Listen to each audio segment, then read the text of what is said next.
Hello and welcome to this Haas Tip of the Day. Now, today's topic is admittedly on the basic side, but just like how knowing where the brake pedal is on your car is kind of important, knowing how to stop your machine exactly when you need it to stop is critical. It's essential. So we've decided to do a tip of the day on that subject today.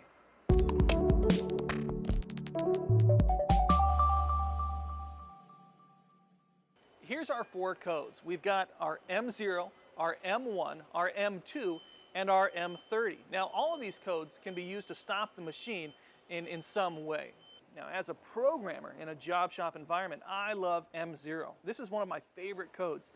From within our programs, we can use it to leave unavoidable notes for our operators.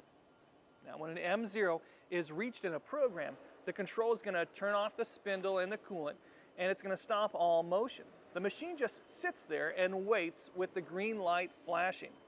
The operator must press cycle start to continue. Now, since we've stopped that operator's program, we need to tell them why. We need to leave a message, a comment in the program.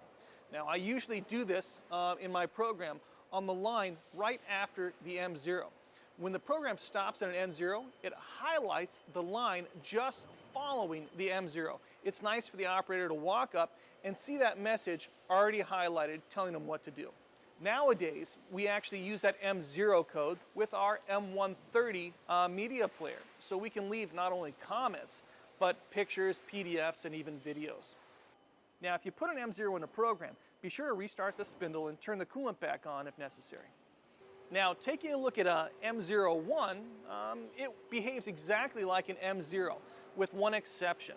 It only stops when an M01 is reached in your program if we're in op-stop mode. So we've got to press the option stop button on our keypad. Now, you could almost erase that label, option stop, rewrite M01, because that's all that key does. Again, when we press option stop, it puts us into option stop mode. Our icon comes up on the screen letting us know that we're in op stop. And then each time an M01 is reached in the program, the control stops. Now, I usually put it in op stop mode whenever I'm doing a setup. And I'll put an M01 at each tool change line in my program. But M0 and M01 block look ahead. So if it is placed before your tool call, it's going to block look ahead and prevent the machine from pre-staging that tool automatically. So it's good to note that when putting those in my program, I usually put them in after my tool change, not before. Now, we've made an entire video on pre-staging tools, so be sure to check that one out. If it's important that the machine stops, then we'll put an M1 in our program and put it in op-stop mode. If it's really important that it stops, we'll use an M0 in our program. And if it's really, really, really important that the machine does not run past this tool, then we'll go ahead and go to setting 42 and make sure that M0 after M6 is turned on. Now, sometimes I'll go ahead and load up tool 1 in the machine and have it running while I walk away and look for my next tool. I haven't even set up tool 2 yet, and I cannot have the machine go past tool 1 in my program. This is when I'll use setting 42.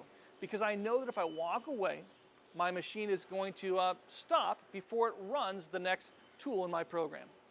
So between an M0 and M1 and setting 42, we know that my machine is going to stop when needed. We can leave notes for our operators, or I can even walk away for a few minutes and set up a tool while my machine is running, knowing that my machine is going to stop when it's necessary.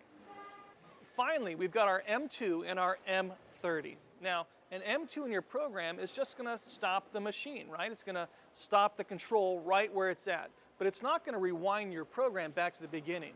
So nowadays, when I see an M2, I just change it to an M30.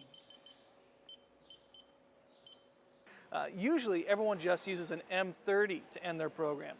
The program will stop and then rewind back to the first line of your program, all ready for you to press cycle start and run your next part.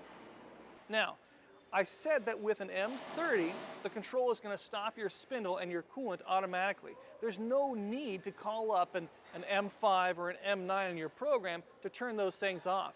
Adding the M5 and the M9 is just going to make your cycle time longer for your parts.